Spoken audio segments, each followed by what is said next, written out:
Network ਦੀ ਖਾਸ ਧਾਰਮਿਕ ਪੇਸ਼ਕਸ਼ ਸਿੱਖ ਸਰਗਰਮੀਆਂ ਲੈ ਕੇ ਹਾਜ਼ਰ ਹਾਂ। ਮੈਂ ਮਨਿੰਦਰ ਸਿੰਘ ਮੋਂਗਾ। ਇਸ ਪ੍ਰੋਗਰਾਮ ਵਿੱਚ ਅਸੀਂ ਸਿੱਖਾਂ ਦੀ ਸਿਰਮੌਰ ਜਥੇਬੰਦੀ ਸ਼੍ਰੋਮਣੀ ਗੁਰਦੁਆਰਾ ਪ੍ਰਬੰਧਕ ਕਮੇਟੀ ਵੱਲੋਂ ਸਿੱਖੀ ਦੇ ਪ੍ਰਚਾਰ ਅਤੇ ਪ੍ਰਸਾਰ ਲਈ ਨਿਭਾਈਆਂ ਜਾ ਰਹੀਆਂ ਵਡਮੁੱਲੀਆਂ ਸੇਵਾਵਾਂ ਤੋਂ ਆਪ ਜੀ ਨੂੰ ਜਾਣੂ ਕਰਵਾਉਂਦੇ ਹਾਂ ਅਤੇ ਇਸ ਦੇ ਨਾਲ ਹੀ ਪਾਵਨ ਪਿੱਤਰ ਇਤਿਹਾਸਿਕ ਦਿਹਾੜਿਆਂ ਦੀ ਮਹੱਤਤਾ ਆਪ ਜੀ ਨਾਲ ਸਾਂਝੀ ਕਰਦੇ ਹਾਂ। ਸੋ ਪ੍ਰੋਗਰਾਮ ਦੀ ਸ਼ੁਰੂਆਤ ਕਰਦੇ ਹਾਂ ਪੰਥਕ ਹਲਕੇ ਦੀਆਂ ਸਰਗਰਮੀਆਂ ਦੇ ਨਾਲ। ਕੋਵਿਡ-19 ਖਿਲਾਫ ਜਾਰੀ ਜੰਗ ਦੌਰਾਨ ਪੰਜਾਬ ਸਰਕਾਰ ਨੂੰ ਪੂਰਨ ਸਹਿਯੋਗ ਦਿੰਦਿਆਂ ਸ਼੍ਰੋਮਣੀ ਗੁਰਦੁਆਰਾ ਪ੍ਰਬੰਧਕ ਕਮੇਟੀ ਵੱਲੋਂ ਇੱਕ ਵਿਸ਼ੇਸ਼ ਉਪਰਾਲਾ ਕੀਤਾ ਗਿਆ ਹੈ। ਸ਼੍ਰੋਮਣੀ ਕਮੇਟੀ ਦੇ ਪ੍ਰਬੰਧ ਅਧੀਨ ਚੱਲ ਰਹੇ ਸ਼੍ਰੀ ਗੁਰੂ ਰਾਮਦਾਸ ਚੈਰੀਟੇਬਲ ਹਸਪਤਾਲ ਨੇੜੇ ਗੁਰਦੁਆਰਾ ਸ਼ਹੀਦਾਂ ਨੂੰ ਮੁਕੰਮਲ ਤੌਰ ਤੇ ਕੋਵਿਡ ਕੇਅਰ ਸੈਂਟਰ ਵਿੱਚ ਤਬਦੀਲ ਕਰ ਦਿੱਤਾ ਗਿਆ ਹੈ। ਪੇਸ਼ ਹੈ ਖਾਸ ਰਿਪੋਰਟ।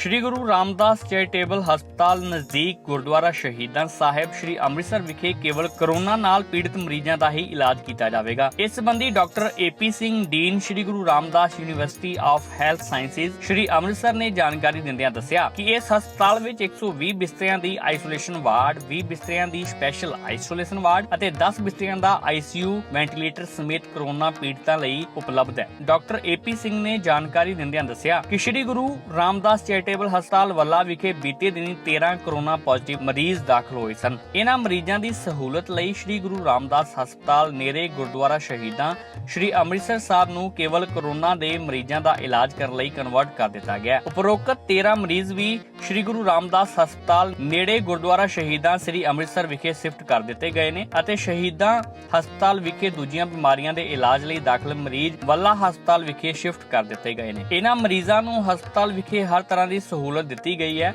ਅਤੇ ਇਹਨਾਂ ਮਰੀਜ਼ਾਂ ਨੂੰ ਦਵਾਈਆਂ ਦੇ ਨਾਲ-ਨਾਲ ਡਾਕਟਰਾਂ ਦੀਆਂ ਹਦਾਇਤਾਂ ਮੁਤਾਬਕ ਹਸਪਤਾਲ ਵੱਲੋਂ ਖਾਸ ਤੌਰ ਤੇ ਤਿਆਰ ਡਾਈਟ ਦਿੱਤੀ ਜਾ ਰਹੀ ਹੈ ਤਾਂ ਜੋ ਜਲਦੀ ਸਿਹਤਯਾਬ ਹੋ ਕੇ ਘਰ ਪਰਤ ਸਕਣ। ਵਧੇਰੇ ਜਾਣਕਾਰੀ ਦਿੰਦਿਆਂ ਉਹਨਾਂ ਕਿਹਾ, ਗੁਰੂ ਰਾਮਦਾਸ ਹਸਪੀਟਲ ਜੋ ਸ਼ਹੀਦਾਂ ਸਾਹਿਬ ਦੇ ਨਜ਼ਦੀਕ ਹੈ ਉੱਥੇ ਅਸੀਂ 120 ਦੇ ਕਰੀਬ ਆਈਸੋਲੇਸ਼ਨ ਬੈੱਡ, 20 ਦੇ ਕਰੀਬ ਬੈੱਡ ਜੋ ਵਿਦ ਆਕਸੀਜਨ ਨੇ, ਆਲਮੋਸਟ 10 ਦੇ ਕਰੀਬ ਬੈੱਡ ਨੇ ਜੋ ਵੈਂਟੀਲੇਟਰ ਦੇ ਨਾਲ ਫੈਸਿਲਿਟੀ ਅਸੀਂ ਅਰੇਂਜ ਕਰ ਦਿੱਤੀ ਹੈ।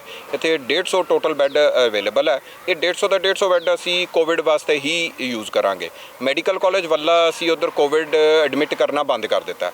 ਉੱਧਰੋਂ ਪੇਸ਼ੈਂਟ ਜਿਹੜੇ ਰਾਤ ਕੱਲ੍ਹ ਸਰਕਾਰ ਨੇ ਸ਼ਿਫਟ ਕਰਾਏ ਸੀ ਉਹ ਸਾਨੂੰ ਪਹਿਲੇ ਪਤਾ ਹੁੰਦਾ ਤੇ ਅਸੀਂ ਸਿੱਧੇ ਹੀ ਇੱਧਰ ਸ਼ਿਫਟ ਕਰਾਉਂਦੇ, ਪਰ ਉਹ 108 ਐਂਬੂਲੈਂਸ ਸਿੱਧਾ ਹੀ ਉੱਧਰ ਲੈ ਕੇ ਪਹੁੰਚ ਗਈਆਂ। ਪਹਿਲੇ 8 ਵਜੇ, ਫਿਰ 12 ਵਜੇ, ਫਿਰ ਰਾਤੀ 2 ਵਜੇ ਉਹ ਸਾਨੂੰ ਆਲ ਆਫ ਸਡਨ ਉੱਤੇ ਸ਼ਿਫਟ ਕਰਾਉਣੇ ਪਏ। ਬਟ ਉਸ ਤੋਂ ਬਾਅਦ ਅਸੀਂ ਉਹ ਪੇਸ਼ੈਂਟ ਸਾਰੇ ਇੱਧਰ ਸ਼ਿਫਟ ਕਰਾ ਦਿੱਤੇ ਨੇ। ਇਹਨੂੰ ਟੋਟਲ ਇੱਧਰੋਂ ਮਰੀਜ਼ ਜਿੰਨੇ ਦੂਜੇ ਸਨ ਰੋਗਾਂ ਦੇ ਉਹਨਾਂ ਨੂੰ ਸਾਰਿਆਂ ਨੂੰ ਮੈਡੀਕਲ ਕਾਲਜ ਸ਼ਿਫਟ ਕਰਾ ਦਿੱਤਾ। ਹੁਣ ਇਹ ਇੱਥੇ ਪੱਕੇ ਤੌਰ 'ਤੇ ਸਿਰਫ ਜਿਹੜੀ ਅਰੇਂਜਮੈਂਟ ਹੋਏਗੀ ਸਿਰਫ ਕੋਵਿਡ ਪੋਜ਼ਿਟਿਵਲੀ ਅਰੇਂਜਮੈਂਟ ਹੋਏਗੀ। ਇੱਥੇ ਉਹਨਾਂ ਲਈ ਅਸੀਂ ਟੀਮਸ, ਡਾਕਟਰਾਂ ਦੀਆਂ ਟੀਮਸ ਲਗਾ ਦਿੱਤੀਆਂ।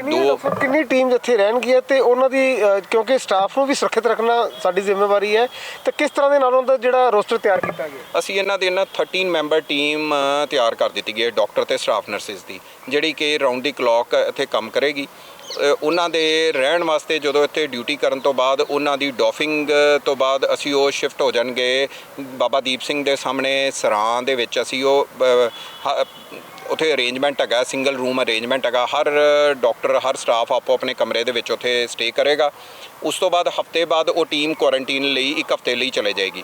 ਉਸ ਤੋਂ ਬਾਅਦ ਨੈਕਸਟ ਟੀਮ ਜਿਹੜੀ ਹੈ ਉਹ ਡਿਊਟੀ 'ਤੇ ਆ ਜਾਏਗੀ, ਜਿਹੜੀ ਕਿ 13 ਮੈਂਬਰ ਦੀ ਨੈਕਸਟ ਟੀਮ ਹੈ। ਇਸ ਤਰ੍ਹਾਂ ਬਾਈ ਰੋਟੇਸ਼ਨ ਟੀਮਸ ਚੱਲਦੀਆਂ ਰਹਿਣਗੀਆਂ ਕਿ ਜ਼ਿਆਦਾ ਜਿਹੜਾ ਐਕਸਪੋਜ਼ਰ ਵੀ ਨਾ ਹੋਵੇ, ਪਲੱਸ ਜਿਹੜੀ ਕੁਆਰੰਟੀਨ ਦਾ ਵੀ ਉਹਨਾਂ ਨੂੰ ਟਾਈਮ ਮਿਲ ਜਾਵੇ। ਜਿਹੜਾ ਬਾਕੀ ਸਟਾਫ ਹੈ ਡਾਕਟਰਸ ਤੋਂ ਬਿਨਾਂ, ਪੈਰਾ ਮੈਡੀਕਲ ਜਾਂ ਸਫਾਈ ਕਰਮਚਾਰੀ ਨੇ, ਉਹਨਾਂ ਲਈ ਵੀ ਕੀ ਖਾਸ ਲਈ ਅਸੀਂ ਸਾਰਿਆਂ ਨੂੰ ਹੀ ਜਿਹੜਾ ਪੇਸ਼ੈਂਟ ਸ਼ਿਫਟਿੰਗ ਤੋਂ ਲੈ ਕੇ ਤੇ ਪੇਸ਼ੈਂਟ ਨੂੰ ਅੰਦਰ ਕੋਈ ਵੀ ਫੈਸਿਲਿਟੀ ਪ੍ਰੋਵਾਈਡ ਕਰਨ ਲਈ, ਜੋ ਖਾਣਾ ਪ੍ਰੋਵਾਈਡ ਕਰਨ ਲਈ ਉਹ ਸੇਵਾਦਾਰ, ਉਹ ਸਾਰਿਆਂ ਨੂੰ PP ਕਿੱਟਾਂ, N95 ਮਾਸਕ, ਹਰ ਇੱਕ ਦੀ ਸਿਕਿਉਰਿਟੀ ਦਾ ਬਰਾਬਰ ਹੀ, ਡਾਕਟਰਾਂ ਦੇ ਬਰਾਬਰ ਹੀ ਅਰੇਂਜਮੈਂਟ ਕੀਤਾ।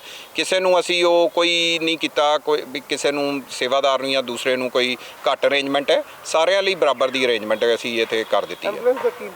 ਐਂਬੂਲੈਂਸ ਜਿਹੜੀਆਂ ਅਸੀਂ ਉਹ ਕੋਵਿਡ ਵਾਸਤੇ 2 ਸਪੈਸ਼ਲ ਐਂਬੂਲੈਂਸਿਸ ਕਰ ਦਿੱਤੀਆਂ ਨੇ। ਪੇਸ਼ੈਂਟ ਸ਼ਿਫਟਿੰਗ ਤੋਂ ਬਾਅਦ ਉਹਨਾਂ ਨੂੰ ਸੈਨੀਟਾਈਜ਼ ਇੱਕ ਐਂਬੂਲੈਂਸ ਰਹਿੰਦੀ ਹੈ, ਉਹ ਸਾਰਾ ਦਿਨ ਫਿਰ 2 ਵਾਰੀ ਸੈਨੀਟਾਈਜ਼ ਹੋ ਜਾਂਦੀ ਹੈ ਤੇ ਉਸ ਤੋਂ ਨੈਕਸਟ ਡੇ ਫਿਰ ਉਹ ਐਂਬੂਲੈਂਸ ਯੂਜ਼ ਹੁੰਦੀ ਹੈ। ਇਹ ਰੋਟੇਸ਼ਨ 'ਚ ਅਸੀਂ 2 ਐਂਬੂਲੈਂਸਿਸ ਅਸੀਂ ਅਰੇਂਜ ਕਰ ਦਿੱਤੀਆਂ। ਹਸਪਤਾਲ 'ਚ ਨੂੰ ਕਿੰਨੇ ਜ਼ੋਨਾਂ 'ਚ ਵੰਡਿਆ ਗਿਆ ਹੈ? ਕਿਉਂਕਿ ਅਸੀਂ ਇਹਦੇ ਵਿੱਚ ਸਾਰੇ green zone, yellow zone, red zone ਸਾਰੇ ਅਸੀਂ ਇੱਥੇ ਬਣਾ ਦਿੱਤੇ ਨੇ ਕਿ ਕਿਹੜੇ ਸਟਾਫ ਨੇ ਕਿਸ ਏਰੀਏ 'ਚ ਐਂਟਰ ਕਰਨਾ ਹੈ, ਕਿੱਧਰੋਂ ਨਿਕਲਣਾ ਹੈ, ਕਿੱਧਰ ਅੰਦਰ ਵੜਨਾ ਹੈ, ਉਹ ਸਾਰਾ ਅਰੇਂਜਮੈਂਟ ਇੱਥੇ ਕਰ ਦਿੱਤਾ ਗਿਆ। ਸਰ ਕਿੰਨੇ ਪੇਸ਼ੈਂਟ ਹੁਣ ਤੱਕ ਸਰਕਾਰ ਵੱਲੋਂ ਇੱਥੇ ਭੇਜੇ ਗਏ? ਸਰਕਾਰ ਖਾਸ ਗੱਲ ਇਹ ਕਿ ਨਾਲ ਜੋ ਮਰੀਜ਼ ਤੁਹਾਡੇ ਕੋਲੇ ਆਣਗੇ ਉਹ ਸਰਕਾਰੀ ਹਸਪਤਾਲ ਤੋਂ ਰੈਫਰ ਹੋ ਕੇ ਆਣਗੇ ਕਿ ਸਿੱਧੇ ਤੌਰ ਤੇ ਵੀ ਇੱਥੇ ਦਾਖਲ? ਸਰਕਾਰ ਵੱਲੋਂ ਹੁਣ ਤੱਕ 13 ਮਰੀਜ਼ ਸਾਡੇ ਕੋਲ ਭੇਜੇ ਗਏ ਨੇ।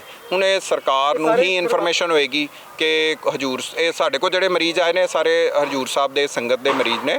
ਸਰਕਾਰ ਨੂੰ ਹੀ ਜ਼ਿਆਦਾ ਇਸ ਚੀਜ਼ ਦੀ ਇਨਫੋਰਮੇਸ਼ਨ ਰਹੇਗੀ ਕਿ ਪੇਸ਼ੈਂਟ ਕਿੱਥੋਂ ਆ ਰਹੇ ਨੇ, ਕਿੱਥੋਂ ਲਿਆਣੇ ਨੇ ਉਹਨਾਂ ਨੂੰ, ਕਿਉਂਕਿ ਕੰਟੈਕਟ ਟ੍ਰੇਸਿੰਗ ਸਰਕਾਰ ਹੀ ਕਰ ਰਹੀ ਹੈ ਤੇ ਸਰਕਾਰ ਹੀ ਸਾਨੂੰ ਮਰੀਜ਼ ਭੇਜੇਗੀ। ਬਟ ਉਹਦੇ ਨਾਲ ਨਾਲ ਸਾਡੀਆਂ ਫਲੂ ਓਪੀਡੀਜ਼ ਵੱਲਾ ਮੈਡੀਕਲ ਕਾਲਜ ਚੱਲ ਰਹੀਆਂ ਨੇ, ਜਿਹੜੀਆਂ ਓਪੀਡੀ 'ਚ ਉੱਥੇ ਕੋਈ ਕੰਟੈਕਟ ਟ੍ਰੇਸਿੰਗ ਜਾਂ ਕੋਈ ਉੱਥੇ ਟ੍ਰੇਸ ਹੋ ਜਾਏਗਾ ਪੇਸ਼ੈਂਟ ਤੇ ਉਹਦਾ ਵੀ ਅਸੀਂ ਗਵਰਨਮੈਂਟ ਨੂੰ ਇਨਫੋਰਮ ਕਰਾਂਗੇ ਨਾਲ, ਤੇ ਉਹਨੂੰ ਵੀ ਅਸੀਂ ਆਈਸੋਲੇਟ ਕਰਾਂਗੇ ਸੈਪਰੇਟਲੀ। ਇੱਕ ਰੀਅਲ ਟਾਈਮ ਪੀਸੀਆਰ ਟੈਸਟ ਇੱਥੇ ਸ਼ੁਰੂ ਹੋ ਚੁੱਕਿਆ ਕਿ ਨਹੀਂ, ਔਰ ਨਾਲ ਹੀ ਇੱਕ ਪਲਾਜ਼ਮਾ ਥੈਰੇਪੀ ਦੀ ਵੀ ਤੁਹਾਨੂੰ ਪਰਮਿਸ਼ਨ ਜਿਹੜੀ ਮਿਲੀ ਹੋਈ ਹੈ, ਕੀ ਹੁਣ ਮਰੀਜ਼ਾਂ ਦਾ ਉਹਦੇ ਨਾਲ ਵੀ ਇਲਾਜ ਕੀਤਾ ਜਾਊਗਾ? ਸਾਡੇ ਕੋਲ ਪਲਾਜ਼ਮਾ ਥੈਰੇਪੀ ਦੀ ਪਰਮਿਸ਼ਨ ਜਿਹੜੇ ਲਾਇਸੈਂਸਿਸ ਰਿਕੁਆਇਰਡ ਨੇ ਉਹ ਸਾਡੇ ਕੋਲ ਅਵੇਲੇਬਲ ਨੇ। ਪਲਾਜ਼ਮਾ ਥੈਰੇਪੀ ਦੇ ਨੋਡਲ ਸੈਂਟਰ ਨਾਲ ਵੀ ਅਸੀਂ ਕੋਆਰਡੀਨੇਟਡ ਹਾਂ ਤੇ ਇੱਥੇ ਅਸੀਂ ਪਲਾਜ਼ਮਾ ਥੈਰੇਪੀ ਜਦੋਂ ਵੀ ਸਾਨੂੰ ਲੋੜ ਪੈਗੀ ਅਸੀਂ ਕਰ ਸਕਦੇ ਹਾਂ। ਸਾਡੇ ਕੋਲ ਫੈਸਿਲਿਟੀਜ਼ ਵੀ ਅਵੇਲੇਬਲ ਨੇ, ਸਾਡੇ ਕੋਲ ਪਰਮਿਸ਼ਨਸ ਵੀ ਅਵੇਲੇਬਲ ਨੇ। ਤੇ ਕਦੋਂ ਪੈਂਦੀ ਹੈ ਲੋੜ? ਪੇਸ਼ੈਂਟ ਜਦੋਂ ਪੇਸ਼ੈਂਟ ਸਿੱਕ ਹੋ ਜਾਂਦਾ ਹੈ, ਵੈਂਟੀਲੇਟਰ ਤੇ ਸਿੱਕ ਹੋ ਜਾਂਦਾ ਹੈ, ਜਾਂ ਜਦੋਂ ਪੇਸ਼ੈਂਟ ਨੂੰ ਉਹਦੇ ਮਤਲਬ ਉਹਦੇ ਵਿੱਚ ਚੇਂਜਸ ਜਿਹੜੀਆਂ ਲੰਗ ਪਿਕਚਰ ਚੇਂਜਸ ਸ਼ੁਰੂ ਹੋ ਜਾਂਦੀਆਂ ਨੇ, ਉਸ ਤੋਂ ਬਾਅਦ ਉਹਦੀ ਲੋੜ ਪੈਂਦੀ ਹੈ ਪਲਾਜ਼ਮਾ ਥੈਰੇਪੀ ਦੀ। ਅਦਰਵਾਈਜ਼ ਪੇਸ਼ੈਂਟ ਜਿਹੜੇ ਹੁਣ ਸਾਡੇ ਕੋਲ ਆਏ ਨੇ ਇਹ ਸਾਰੇ ਏਸਿਮਟੋਮੈਟਿਕ ਨੇ, ਕਿਸੇ ਨੂੰ ਕੋਈ ਸਿੰਪਟਮ ਨਹੀਂ ਹੈ। ਦੂਸਰਾ ਜਿਹੜਾ ਰੀਅਲ ਟਾਈਮ ਪੀਸੀਆਰ ਹੈ ਉਹਦਾ ਸਾਡੇ ਕੋਲ ਇਕਵਿਪਮੈਂਟ ਸਾਰਾ ਆ ਚੁੱਕਾ ਹੈ। ਅਸੀਂ NABL ਤੇ ICMR ਦੀ ਪਰਮਿਸ਼ਨਸ ਲਈ ਅਪਲਾਈ ਕਰ ਦਿੱਤਾ ਹੈ।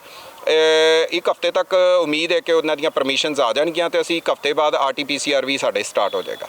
ਸ਼੍ਰੀ ਅਕਾਲ ਤਖਤ ਸਾਹਿਬ ਦੇ ਜਥੇਦਾਰ ਸਿੰਘ ਸਾਹਿਬ ਗਿਆਨੀ ਹਰਪ੍ਰੀਤ ਸਿੰਘ ਨੇ ਹਜੂਰ ਸਾਹਿਬ ਤੋਂ ਪਰਤੇ ਸ਼ਰਧਾਲੂਆਂ ਪ੍ਰਤੀ ਕੀਤੀਆਂ ਜਾ ਰਹੀਆਂ ਅਪਮਾਨਜਨਕ ਟਿੱਪਣੀਆਂ ਤੇ ਸਖਤ ਇਤਰਾਜ਼ ਜਤਾਇਆ ਹੈ।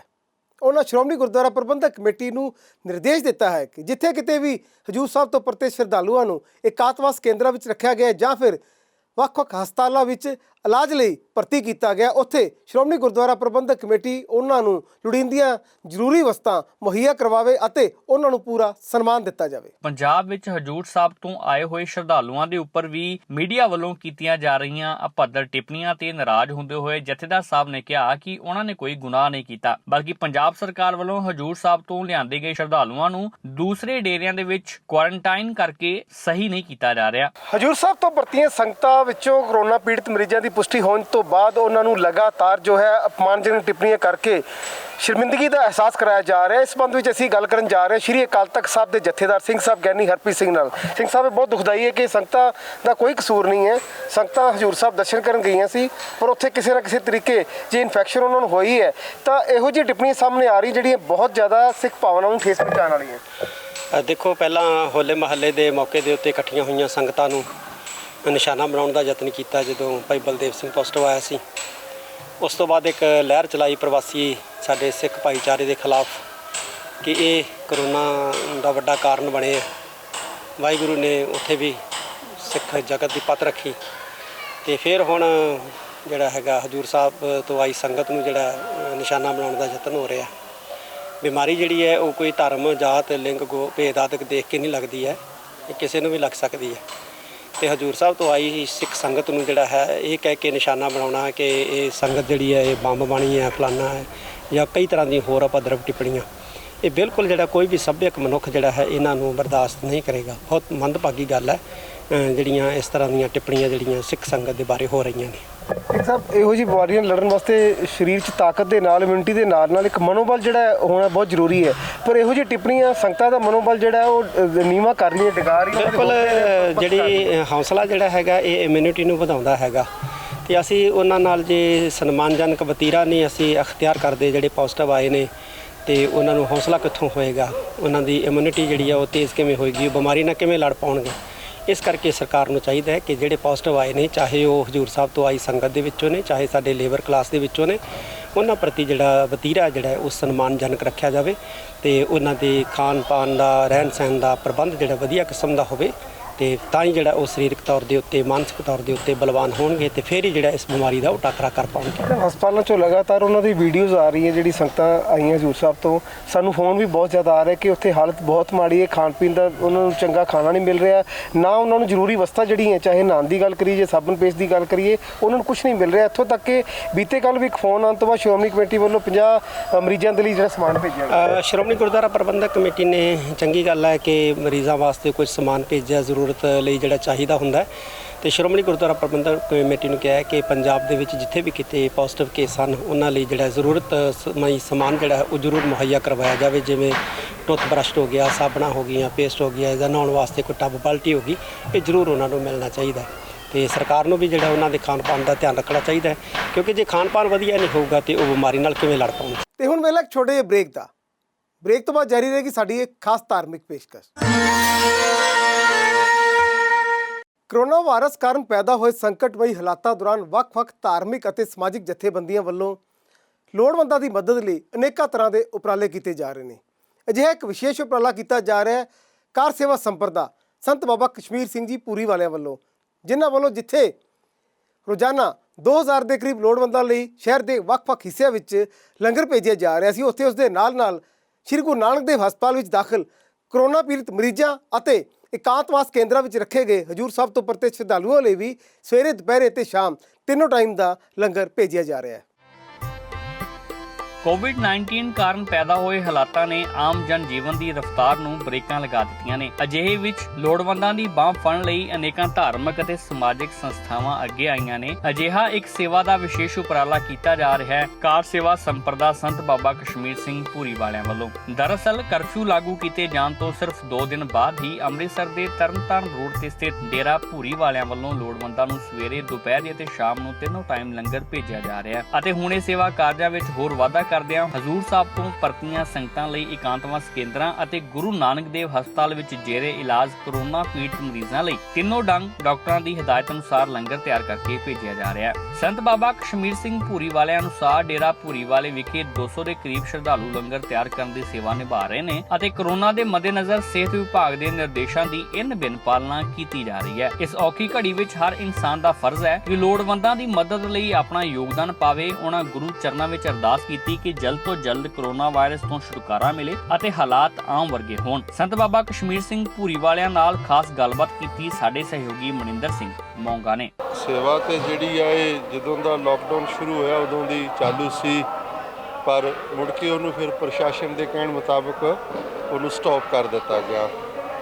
ਹੁਣ ਜਿੱਦਣ ਦੇ ਮਤਲਬ ਅੰਮ੍ਰਿਤਸਰ ਦੇ ਵਿੱਚ ਜਿਹੜੇ ਪੇਸ਼ੈਂਟ ਜਿਹੜੇ ਨੇ ਜ਼ਿਆਦਾ ਵਧੇ ਨੇ ਜਾਂ ਜਿਨ੍ਹਾਂ ਨੂੰ ਕੁਆਰੰਟੀਨ ਕੀਤਾ ਗਿਆ ਹੈ, ਉਹ ਅੰਮ੍ਰਿਤਸਰ ਸ਼ਹਿਰ ਦੇ ਵੱਖ-ਵੱਖ ਥਾਵਾਂ ਦੇ ਉੱਤੇ ਜਿਹੜੇ ਉਹਨਾਂ ਨੂੰ ਇਕਾਂਤ ਵਾਸਤੇ ਰੱਖਿਆ ਗਿਆ ਹੈ ਤੇ ਸਾਨੂੰ ਫਿਰ ਸਾਡੇ ਜ਼ਿਲ੍ਹਾ ਪ੍ਰਸ਼ਾਸਨ ਵੱਲੋਂ ਇਹ ਆਦੇਸ਼ ਹੋਏ ਕਿ ਇਹਨਾਂ ਵਾਸਤੇ ਜਿਹੜਾ 3 ਟਾਈਮ ਹੈ ਉਹ ਪ੍ਰਸ਼ਾਦਾ ਜਿਹੜਾ ਵਾ ਤਿਆਰ ਕਰਕੇ ਤੇ ਇੱਥੇ ਪਹੁੰਚਾਇਆ ਜਾਵੇ। ਤੇ ਕੱਲ ਸਤਿਕਾਰਯੋਗ ਮਾਨਯੋਗ ਐਸਡੀਐਮ ਸਾਹਿਬ ਵੀ ਆਏ ਸਨ ਇੱਥੇ, ਉਹ ਵੀ ਸਾਰਾ ਵੇਖ ਕੇ ਗਏ ਕਿ ਕਿਸ ਤਰ੍ਹਾਂ ਸੰਗਤ ਪ੍ਰਸ਼ਾਦਾ ਸਬਜ਼ੀਆਂ ਕੱਟਦੇ ਆ, ਕਿਸ ਤਰ੍ਹਾਂ ਅਸੀਂ ਬਣਾਉਂਦੇ ਆ, ਕਿਸ ਤਰ੍ਹਾਂ ਪੈਕ ਕਰਦੇ ਆ। ਸੋ ਇਹ ਸਾਰਾ ਸਫਾਈ ਨੂੰ ਮੁੱਖ ਰੱਖ ਕੇ ਸਾਫ ਸੁਥਰਾ ਤੇ 3 ਟਾਈਮ ਬਣਾ ਕੇ ਸਵੇਰੇ, ਦੁਪਹਿਰੇ, ਸ਼ਾਮੀ ਪ੍ਰਸ਼ਾਦਾ ਜਿਹੜਾ ਉਹਨੂੰ ਤਿਆਰ ਕਰਕੇ ਫਿਰ ਚੰਗੇ ਢੰਗ ਨਾਲ ਪੈਕ ਕਰਕੇ ਤੇ ਸਾਡੇ ਸੇਵਾਦਾਰ ਜਿਹੜੇ ਨੇ ਇਹ ਜਿੱਥੇ ਵੀ ਸਰਕਾਰ ਵੱਲੋਂ ਇਹ ਇਕਾਂਤਵਾਸ ਕੀਤਾ ਗਿਆ ਵਾ ਸੰਗਤਾਂ ਨੂੰ 700 ਤੋਂ 800 ਤੱਕ ਜਿਹੜੇ ਨੇ ਉਹ ਲੋਕਾਂ ਵਾਸਤੇ ਜਿਹੜਾ ਇੱਥੇ ਪ੍ਰਸ਼ਾਦਾ ਇੱਕ ਟਾਈਮ ਤਿਆਰ ਕੀਤਾ ਜਾਂਦਾ। ਵੈਸੇ ਤੇ ਸਾਨੂੰ ਜਿਸ ਤਰ੍ਹਾਂ ਉਹ ਕਹਿੰਦੇ ਨੇ ਅਸੀਂ ਉਸ ਤਰ੍ਹਾਂ ਹੀ ਪ੍ਰਸ਼ਾਦਾ ਤਿਆਰ ਕਰਦੇ, ਪਰ ਫਿਰ ਵੀ ਇੱਕ ਟਾਈਮ ਜਿਹੜੀ ਇੱਕ ਅਸੀਂ ਪੈਕਿੰਗ ਕਰਦੇ ਉਹਦੇ ਵਿੱਚ 4 ਤੋਂ 5 ਪ੍ਰਸ਼ਾਦੇ ਹੁੰਦੇ ਆ। ਇੱਕ ਉਹਦੇ ਵਿੱਚ ਮਿੱਠਾ ਵੀ ਹੁੰਦਾ, ਕਦੀ ਵਿੱਚ ਨਾਲ ਫਰੂਟ ਵੀ ਦਿੰਦੇ ਆ ਤੇ ਨਾਲ 2 ਸਬਜ਼ੀਆਂ ਜਿਹੜੀਆਂ ਨੇ ਉਹ ਦਿੱਤੀਆਂ ਜਾਂਦੀਆਂ ਨੇ। ਸਵੇਰੇ ਬ੍ਰੇਕਫਾਸਟ ਵੀ, ਲੰਚ ਵੀ ਤੇ ਡਿਨਰ ਵੀ, ਤਿੰਨੇ ਟਾਈਮ ਜਿਹੜਾ ਵਾ ਉਹ ਪ੍ਰਸ਼ਾਦਾ ਤਿਆਰ ਕਰਕੇ ਉਹਨਾਂ ਤੱਕ ਪਹੁੰਚਾਇਆ ਜਾਂਦਾ। ਪ੍ਰਭੂ ਚਰਨਾਂ 'ਚ ਅਰਦਾਸ ਹੈ ਕਿ ਦੁਨੀਆ ਭਰ ਦੇ ਵਿੱਚ ਸੁਖ ਸ਼ਾਂਤੀ ਹੋਵੇ ਤੇ ਮੈਂ ਕਹਾਂਗਾ ਕਿ ਜਿਹੜੀ ਲੁਕਾਈ ਆ ਖੁਦ ਕਮਾਵੇ, ਖੁਦ ਪਕਾਵੇ ਤੇ ਖੁਦ ਹੀ ਖਾਵੇ, ਕੋਈ ਦੂਸਰੇ ਦੇ ਉੱਤੇ ਨਿਰਭਰ ਨਾ ਹੋਵੇ ਪਰ ਫਿਰ ਵੀ ਇਹ ਸਮਾਂ ਉਹਦੇ ਹੁਕਮ ਨਾਲ ਇਸ ਤਰ੍ਹਾਂ ਦਾ ਆਇਆ ਹੈ। ਤੇ ਕਿਹਾ ਜਾਂਦਾ ਕਿ ਬੰਦੇ ਦਾ ਦਾਰੂ ਹੁੰਦਾ ਹੈ, ਮਨੁੱਖ ਹੀ ਮਨੁੱਖਤਾ ਦੇ ਕੰਮ ਆਉਂਦਾ ਹੈ। ਤੇ ਪ੍ਰਮਾਤਮਾ ਕਰੇ ਜਿੰਨਾ ਕੁ ਚਿਰ ਉਹਦਾ ਵਾਹਿਗੁਰੂ ਅਕਾਲ ਪੁਰਖ ਦਾ ਹੁਕਮ ਹੋਏਗਾ ਉਹਨਾਂ ਚਿਰ ਸੰਗਤਾਂ ਦੇ ਸਹਿਯੋਗ ਨਾਲ, ਪ੍ਰਸ਼ਾਸਨ ਦੇ ਹੁਕਮ ਦੇ ਨਾਲ ਇਹ ਸੇਵਾ ਜਿਹੜੀ ਹੈ। ਕਰੋਨਾ ਵਾਇਰਸ ਦੀ ਦਹਿਸ਼ਤ ਦੇ ਦੌਰ ਵਿੱਚ ਤੀਜੀ ਪਾਤਸ਼ਾਹ ਸ੍ਰੀ ਗੁਰੂ ਅਮਰਦਾਸ ਜੀ ਦਾ ਪ੍ਰਕਾਸ਼ ਗੁਰਪੁਰਬ ਸੱਚਖੰਡ ਸ੍ਰੀ ਹਰਿਮੰਦਰ ਸਾਹਿਬ ਵਿਖੇ ਸ਼ਰਧਾ ਤੇ ਸਤਿਕਾਰ ਦੇ ਨਾਲ ਮਨਾਇਆ ਗਿਆ। ਹਾਲਾਂਕਿ ਕਰਫਿਊ ਦੀਆਂ ਪਾਬੰਦੀਆਂ ਦੇ ਚਲਦਿਆਂ ਸ੍ਰੀ ਹਰਿਮੰਦਰ ਸਾਹਿਬ ਵਿਖੇ ਸੰਗਤ ਦੀ ਹਾਜ਼ਰੀ ਬੇਹੱਦ ਘੱਟ ਰਹੀ, ਪਰ ਸੰਗਤਾਂ ਵੱਲੋਂ ਸ੍ਰੀ ਦਰਬਾਰ ਸਾਹਿਬ ਦੇ ਪਾਵਨ ਪਿੱਤਰ ਸਰੋਵਰ ਵਿੱਚ ਇਸ਼ਨਾਨ ਕੀਤਾ ਗਿਆ ਅਤੇ ਸੱਚਖੰਡ ਸ੍ਰੀ ਹਰਿਮੰਦਰ ਸਾਹਿਬ ਵਿਖੇ ਨਤਮਸਤਕ ਹੋ ਕੇ ਸਰਬੱਤ ਦੇ ਭਲੇ ਦੀ ਅਰਦਾਸ ਕੀਤੀ ਗਈ। ਸ਼ਾਮ ਵੇਲੇ ਸ੍ਰੀ ਦਰਬਾਰ ਸਾਹਿਬ ਵਿਖੇ ਸੰਕੇਤਕ ਤੌਰ ਤੇ ਅਤੀ ਸੁੰਦਰ ਦੀਪਮਾਲਾ ਕੀਤੀ ਗਈ। ਕੋਰੋਨਾ ਵਾਇਰਸ ਦੀ ਮਹਾਮਾਰੀ ਹੋਣ ਦੇ ਬਾਵਜੂਦ ਵੀ ਸਿੱਖਾਂ ਦੇ ਤੀਸਰੇ ਗੁਰੂ ਸ੍ਰੀ ਗੁਰੂ ਅਮਰਦਾਸ ਜੀ ਦਾ ਪ੍ਰਕਾਸ਼ ਗੁਰਪੁਰਬ ਬੀਤੇ ਦਿਨੀ ਬਹੁਤ ਹੀ ਚਾਅ, ਸ਼ਰਧਾ ਅਤੇ ਉਲਾਸ ਦੇ ਨਾਲ ਸੱਚਖੰਡ ਸ੍ਰੀ ਹਰਿਮੰਦਰ ਸਾਹਿਬ ਵਿਖੇ ਮਨਾਇਆ ਗਿਆ। ਭਾਵੇਂ ਕਿ ਕਰਫਿਊ ਕਾਰਨ ਸੰਗਤਾਂ ਦੀ ਆਮਦ ਕਾਫੀ ਘੱਟ ਰਹੀ। ਇਸ ਮੌਕੇ ਸੱਚਖੰਡ ਸ੍ਰੀ ਹਰਿਮੰਦਰ ਸਾਹਿਬ ਵਿਖੇ ਸ੍ਰੀ ਅਖੰਡ ਪਾਠ ਸਾਹਿਬ ਦੇ ਭੋਗ ਪਾਏ ਗਏ ਅਤੇ ਸੱਚਖੰਡ ਸ੍ਰੀ ਹਰਿਮੰਦਰ ਸਾਹਿਬ ਦੇ ਹੈੱਡ ਗ੍ਰੰਥੀ ਗਿਆਨੀ ਜਗਤਾਰ ਸਿੰਘ ਨੇ ਸਿੱਖ ਸੰਗਤਾਂ ਨੂੰ ਵਧਾਈ ਦਿੰਦੇ ਹੋਏ ਕਿਹਾ, ਪਾਵਨ ਪ੍ਰਕਾਸ਼ ਗੁਰਪੁਰਬ ਬੜੀ ਭਾਵਨਾ ਦੇ ਸਹਿਤ ਸੱਚਖੰਡ ਸ੍ਰੀ ਹਰਿਮੰਦਰ ਸਾਹਿਬ ਜੀ ਵਿਖੇ ਮਨਾਇਆ ਜਾ ਰਿਹਾ ਹੈ। ਸਤਿਗੁਰੂ ਗੁਰੂ ਅਮਰਦਾਸ ਜੀ ਦਾ ਪਾਵਨ ਪ੍ਰਕਾਸ਼ ਨਗਰ ਬਾਸਰਕੇ ਵਿਖੇ ਬਾਬਾ ਤੇਜਭਾਨ ਜੀ ਦੇ ਗ੍ਰਹਿ ਮਾਤਾ ਦਇਆ ਕੌਰ ਜੀ ਦੀ ਕੁੱਖੋਂ ਸੋ ਬਾਸਰਕੇ ਨਗਰ ਵਿਖੇ ਹੋਇਆ। ਆਪ ਜੀ ਸਤਿਗੁਰੂ ਗੁਰੂ ਅੰਗਦ ਸਾਹਿਬ ਸੱਚੇ ਪਾਤਸ਼ਾਹ ਜੀ ਦੀ ਸੇਵਾ ਵਿੱਚ ਹਾਜ਼ਰ ਹੋਏ। ਆਪ ਜੀ ਨੇ 12 ਸਾਲ ਸੇਵਾ ਕੀਤੀ। ਸਤਿਗੁਰੂ ਜੀ ਨੇ 12 ਹੀ ਵਰ ਬਖਸ਼ਿਸ਼ ਕੀਤੇ ਅਤੇ ਨਾਲ ਗੁਰਤਾ ਗੱਦੀ ਦੀ ਦਾਤ ਬਖਸ਼ਿਸ਼ ਕੀਤੀ। ਗੁਰਤਾ ਗੱਦੀ ਤੇ ਬਿਰਾਜਮਾਨ ਹੋ ਕੇ ਸਤਿਗੁਰੂ ਜੀ ਨੇ ਜੋ ਹਿੰਦੁਸਤਾਨ ਦੇ ਅੰਦਰ ਸਤੀ ਹੋਣ ਦੀ ਪ੍ਰਥਾ ਸੀ ਇਹਦੇ ਤੇ ਰੋਕ ਲਾਈ ਔਰ ਬੇਅੰਤ ਹੀ ਪਰਉਪਕਾਰ ਕੀਤੇ। ਸਾਂਝੀਵਾਲਤਾ ਦੇ ਉਪਦੇਸ਼ ਦਿੱਤੇ। ਗੁਰੂ ਕੇ ਲੰਗਰ ਵਿੱਚ ਹਰੇਕ ਮਾਈ ਭਾਈ ਪੰਗਤ ਵਿੱਚ ਬੈਠ ਕਰਕੇ ਲੰਗਰ ਛਕੇ ਔਰ ਗੁਰੂ ਕੀਆਂ ਬੌਲੀਆਂ ਲਵਾਈਆਂ ਜਿੱਥੇ ਹਰੇਕ ਧਰਮ ਦਾ ਹਰੇਕ ਮਨੁੱਖ ਜਿਹੜਾ ਵਾ ਉਹ ਸਾਂਝੇ ਤੌਰ ਤੇ ਇਸ਼ਨਾਨ ਕਰ ਸਕਦਾ ਹੈ। ਸਤਿਗੁਰਾਂ ਨੇ ਬੇਅੰਤ ਹੀ ਸਾਡੇ ਤੇ ਪਰਉਪਕਾਰ ਕੀਤੇ। ਅੱਜ ਸਤਿਗੁਰਾਂ ਦਾ ਪ੍ਰਕਾਸ਼ ਗੁਰਪੁਰਬ ਬੜੀ ਭਾਵਨਾ ਦੇ ਸਹਿਤ ਸ਼੍ਰੋਮਣੀ ਗੁਰਦੁਆਰਾ ਪ੍ਰਬੰਧਕ ਕਮੇਟੀ ਸ੍ਰੀ ਦਰਬਾਰ ਸਾਹਿਬ ਵੱਲੋਂ ਸੱਚਖੰਡ ਸ੍ਰੀ ਹਰਿਮੰਦਰ ਸਾਹਿਬ ਜੀ ਵਿਖੇ ਅਤੇ ਬਾਸਰਕੇ ਨਗਰ ਵਿਖੇ ਬੜੀ ਭਾਵਨਾ ਸਹਿਤ ਮਨਾਇਆ ਜਾ ਰਿਹਾ ਹੈ। ਸਤਿਗੁਰਾਂ ਦੇ ਪਾਵਨ ਪ੍ਰਕਾਸ਼ ਗੁਰਪੁਰਬ ਦੀਆਂ ਸਮੁੱਚੀ ਲੋਕਾਈ ਨੂੰ ਬਹੁਤ ਬਹੁਤ ਵਧਾਈਆਂ। ਵਾਹਿਗੁਰੂ ਜੀ ਕਾ ਖਾਲਸਾ, ਵਾਹਿਗੁਰੂ ਜੀ ਕੀ ਫਤਿਹ। ਸ਼੍ਰੋਮਣੀ ਗੁਰਦੁਆਰਾ ਪ੍ਰਬੰਧਕ ਕਮੇਟੀ ਵੱਲੋਂ ਸ੍ਰੀ ਗੁਰੂ ਅਮਰਦਾਸ ਜੀ ਦੇ ਪ੍ਰਕਾਸ਼ ਗੁਰਪੁਰਬ ਨੂੰ ਸਮਰਪਿਤ ਦੀਪਮਾਲਾ ਕੀਤੀ ਗਈ ਅਤੇ ਘਿਓ ਦੇ ਦੀਵੇ ਜਗਾਏ ਗਏ। ਕਰੋਨਾ ਮਹਾਮਾਰੀ ਵਿਰੁੱਧ ਮੂਹਰਲੀ ਕਤਾਰ ਵਿੱਚ ਕਾਰਜਸ਼ੀਲ ਵੱਖ-ਵੱਖ ਵਿਭਾਗਾਂ ਦੇ ਕਰਮਚਾਰੀਆਂ ਦੀ ਚੜ੍ਹਦੀ ਕਲਾ ਦੇ ਲਈ ਸ਼੍ਰੋਮਣੀ ਗੁਰਦੁਆਰਾ ਪ੍ਰਬੰਧਕ ਕਮੇਟੀ ਵੱਲੋਂ ਗੁਰਦੁਆਰਾ ਮੰਜੀ ਸਾਹਿਬ ਹਾਲ ਵਿਖੇ ਸ੍ਰੀ ਅਖੰਡ ਪਾਠ ਸਾਹਿਬ ਦੇ ਭੋਗ ਪਾਏ ਗਏ। ਉਪਰੰਤ ਸ੍ਰੀ ਦਰਬਾਰ ਸਾਹਿਬ ਦੇ ਹਜ਼ੂਰੀ ਰਾਗੀ ਜਥਿਆਂ ਵੱਲੋਂ ਗੁਰਬਾਣੀ ਸ਼ਬਦ ਦਾ ਕੀਰਤਨ ਕੀਤਾ ਗਿਆ। ਇਸ ਮੌਕੇ ਸ਼੍ਰੋਮਣੀ ਗੁਰਦੁਆਰਾ ਪ੍ਰਬੰਧਕ ਕਮੇਟੀ ਦੇ ਅਧਿਕਾਰੀਆਂ ਤੋਂ ਇਲਾਵਾ ਅੰਮ੍ਰਿਤਸਰ ਦੇ ਡਿਪਟੀ ਕਮਿਸ਼ਨਰ ਸ਼ਿਵ ਦੁਲਾਰ ਸਿੰਘ ਢਿੱਲੋਂ ਅਤੇ police commissioner doctor Sukhchain Singh Gill ਨੇ ਵਿਸ਼ੇਸ਼ ਤੌਰ ਤੇ ਹਾਜ਼ਰੀ ਭਰੀ। ਸ੍ਰੀ ਦਰਬਾਰ ਸਾਹਿਬ ਨਾਲ ਸੰਬੰਧਿਤ ਗੁਰਦੁਆਰਾ ਸ੍ਰੀ ਮੰਜੀ ਸਾਹਿਬ ਦੀਵਾਨ ਹਾਲ ਵਿਖੇ ਬੀਤੇ ਦਿਨੀ ਕਰੋਨਾ ਵਾਇਰਸ ਮਹਾਮਾਰੀ ਵਿਰੁੱਧ ਮੋਹਰਲੀ ਕਤਾਰ ਵਿੱਚ ਕਾਰਜਸ਼ੀਲ ਵੱਖ-ਵੱਖ ਵਿਭਾਗਾਂ ਦੇ ਕਰਮਚਾਰੀਆਂ ਦੀ ਚੜ੍ਹਦੀ ਕਲਾ ਲਈ ਸ਼੍ਰੋਮਣੀ ਗੁਰਦੁਆਰਾ ਪ੍ਰਬੰਧਕ ਕਮੇਟੀ ਵੱਲੋਂ ਰਖਵਾਏ ਗਏ ਅਖੰਡ ਪਾਠ ਸਾਹਿਬ ਜੀ ਦੇ ਭੋਗ ਪਾਏ ਗਏ। ਇਸ ਮੌਕੇ ਸ੍ਰੀ ਦਰਬਾਰ ਸਾਹਿਬ ਦੇ ਹਜ਼ੂਰੀ ਕੀਰਤਨੀਆਂ ਦੁਆਰਾ ਗੁਰਬਾਣੀ ਸ਼ਬਦ ਕੀਰਤਨ ਕੀਤਾ ਗਿਆ ਅਤੇ ਅਰਦਾਸੀ ਸਿੰਘ ਵੱਲੋਂ ਕਰੋਨਾ ਵਾਇਰਸ ਮਹਾਮਾਰੀ ਵਿਰੁੱਧ ਮੋਹਰਲੀ ਕਤਾਰ ਵਿੱਚ ਕਾਰਜਸ਼ੀਲ ਵੱਖ-ਵੱਖ ਵਿਭਾਗਾਂ ਦੇ ਕਰਮਚਾਰੀਆਂ ਦੀ ਚੜ੍ਹਦੀ ਕਲਾ ਲਈ ਅਰਦਾਸ ਕੀਤੀ ਗਈ। ਇਸ ਮੌਕੇ ਅੰਮ੍ਰਿਤਸਰ ਦੇ ਡੀਸੀ ਸ਼ਿਵ ਦੁਲਾਰ ਸਿੰਘ ਅਤੇ ਕਮਿਸ਼ਨਰ ਸੁਖਚੈਨ ਸਿੰਘ ਵਿਸ਼ੇਸ਼ ਤੌਰ ਤੇ ਹਾਜ਼ਰ ਹੋਏ। ਇਸ ਮੌਕੇ ਸ਼੍ਰੋਮਣੀ ਗੁਰਦੁਆਰਾ ਪ੍ਰਬੰਧਕ ਕਮੇਟੀ ਵੱਲੋਂ ਉਹਨਾਂ ਨੂੰ ਸਿਰਪਾਓ ਸ਼੍ਰੀ ਸਾਹਿਬ ਭੇਟ ਕਰਕੇ ਸਨਮਾਨਿਤ ਕੀਤਾ ਗਿਆ। ਇਸ ਮੌਕੇ ਸ਼੍ਰੀ ਦਰਬਾਰ ਸਾਹਿਬ ਦੇ ਐਡੀਸ਼ਨਲ ਗ੍ਰੰਥੀ ਗਿਆਨੀ ਜਗਤਾਰ ਸਿੰਘ ਜੀ ਨੇ ਅਖੰਡ ਪਾਠ ਸਾਹਿਬ ਜੀ ਦੇ ਭੋਗ ਬਾਰੇ ਜਾਣਕਾਰੀ ਦਿੰਦਿਆਂ ਦੱਸਿਆ, ਪਾਵਨ ਬਾਣੀ ਦਾ ਫਰਮਾਨ ਹੈ, ਦੁੱਖ ਅਤੇ ਸੁੱਖ ਜਿਹੜਾ ਹੈ ਇਹ ਵਾਹਿਗੁਰੂ ਪਰਮਾਤਮਾ ਦੇ ਹੁਕਮ ਵਿੱਚ ਹੈ ਤੇ ਜਿੰਨੇ ਵੀ ਸੰਸਾਰੀ ਜੀਵ ਨੇ ਇਹਨੂੰ ਆਪਣੇ ਸਰੀਰ ਤੇ ਇਉਂ ਹੰਡਾਉਂਦੇ ਨੇ ਜਿਵੇਂ ਇਨਸਾਨ ਸਰੀਰ ਤੇ ਕੱਪੜਾ ਹੰਡਾਉਂਦਾ ਹੈ। ਕਿਉਂਕਿ ਮਹਾਰਾਜ ਨੇ ਪਾਵਨ ਬਾਣੀ ਦੇ ਵਿੱਚ ਕਿਰਪਾ ਕੀਤੀ, ਦੁੱਖ ਸੁੱਖ ਦੋਇ ਦਰ ਕੱਪੜੇ ਪਹਿਰੇ ਜਾਏ ਮਨੁੱਖ। ਤੇ ਫਿਰ ਆਪਾਂ ਇਹ ਵੀ ਪੜ੍ਹਦੇ ਹਾਂ, ਕੇਤਿਆਂ ਦੋਖ ਭੋਗ ਸਦਮਾਰ ਇਹ ਪੇਦਾਤ ਤੇਰੀ ਦਾਤਾਰ। ਇਹ ਦੁੱਖ ਜਿਹੜਾ ਹੈ ਇਹ ਵੀ ਵਾਹਿਗੁਰੂ ਦੇ ਭਾਣੇ ਵਿੱਚ ਆਇਆ ਹੈ, ਤੇ ਸੁੱਖ ਵੀ ਉਸ ਵਾਹਿਗੁਰੂ ਪਰਮਾਤਮਾ ਦੀ ਰਜ਼ਾ ਵਿੱਚ ਹੀ ਮਿਲਣਾ ਹੈ। ਇਸ ਵਾਸਤੇ ਆਪਾਂ ਰੋਜ਼ ਗੁਰੂ ਘਰਾਂ ਦੇ ਅੰਦਰ ਇਹ ਬਚਨ ਦੁਹਰਾਉਂਦੇ ਹਾਂ, ਪੰਥਕ ਅਰਦਾਸ ਦੇ ਅੰਦਰ ਨਾਨਕ ਨਾਮ ਚੜ੍ਹਦੀ ਕਲਾ ਤੇਰੇ ਭਾਣੇ ਸਰਬੱਤ ਦਾ ਭਲਾ।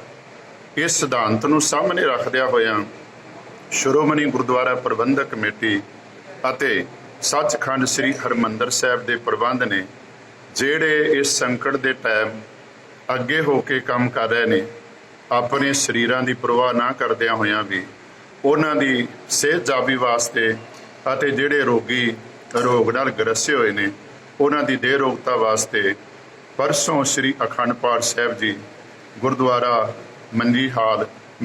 ਮੰਜੀ ਸਾਹਿਬ ਦੀਵਾਨ ਹਾਲ ਵਿਖੇ ਆਰੰਭ ਕਰਵਾਏ। ਅੱਜ ਉਹਨਾਂ ਦੀ ਸਮਾਪਤੀ ਹੋਈ ਹੈ।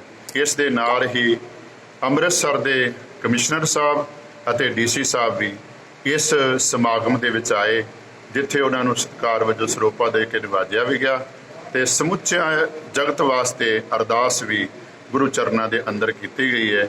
ਫਿਰ ਸਾਡੀ ਇਹ ਅਰਦਾਸ ਹੈ ਕਿ ਮਹਾਰਾਜ ਆਪ ਕਿਰਪਾ ਕਰਨ, ਜਿਸ ਤਰ੍ਹਾਂ ਉਹਨਾਂ ਦੇ ਭਾਣੇ ਵਿੱਚ ਇਹ ਬਿਮਾਰੀ ਆਈ ਹੈ, ਆਪਣੇ ਭਾਣੇ ਵਿੱਚ ਹੀ ਇਸ ਬਿਮਾਰੀ ਨੂੰ ਦੂਰ ਕਰਕੇ ਸਾਰੇ ਲੋਕਾਂ ਦੇ ਅੰਦਰ ਸੁਖ ਸ਼ਾਂਤੀ ਵਰਤਾਨ ਜੀ। ਇਸ ਪ੍ਰੋਗਰਾਮ ਵਿੱਚ ਸਾਡੀ ਭਰਪੂਰ ਕੋਸ਼ਿਸ਼ ਰਹਿੰਦੀ ਕਿ ਸਾਰੇ ਹਫਤੇ ਦੀਆਂ ਪੰਥਕ ਸਰਗਰਮੀਆਂ ਦੇ ਨਾਲ ਤੁਹਾਨੂੰ ਰੂਬਰੂ ਕਰਵਾਈਏ। ਸਾਡੇ ਇਸ ਪ੍ਰੋਗਰਾਮ ਸੰਬੰਧੀ ਜਾਂ ਸ਼੍ਰੋਮਣੀ ਗੁਰਦੁਆਰਾ ਪ੍ਰਬੰਧਕ ਕਮੇਟੀ ਸੰਬੰਧੀ ਤੁਸੀਂ ਕੋਈ ਰਾਏ ਕੋ ਸੁਝਾਅ ਦੇਣਾ ਚਾਹੁੰਦੇ ਹੋ ਤਾਂ ਮੇਲ ਕਰੋ feedback@pcnetwork.com ਤੇ। ਅਗਲੇ ਹਫਤੇ ਫਿਰ ਹਾਜ਼ਰ ਹੋਵਾਂਗੇ ਸਿੱਖ ਸਰਗਰਮੀਆਂ ਲੈ ਕੇ। ਤਦ ਤੱਕ ਲਈ ਤੁਸੀਂ ਆਪਣੇ ਘਰਾਂ 'ਚ ਰਹੋ, ਸੁਰੱਖਿਅਤ ਰਹੋ ਅਤੇ ਗੁਰੂ ਚਰਨਾਂ 'ਚ ਕਰੋ ਅਰਦਾਸ ਕਿ ਸਮੁੱਚੀ ਮਾਨਵਤਾ ਨੂੰ ਇਸ ਵਿਸ਼ਵ ਵਿਆਪੀ ਮਹਾਮਾਰੀ ਤੋਂ ਛੁਟਕਾਰਾ ਮਿਲੇ। ਵਾਹਿਗੁਰੂ ਜੀ ਕਾ ਖਾਲਸਾ, ਵਾਹਿਗੁਰੂ ਜੀ ਕੀ ਫਤਿਹ।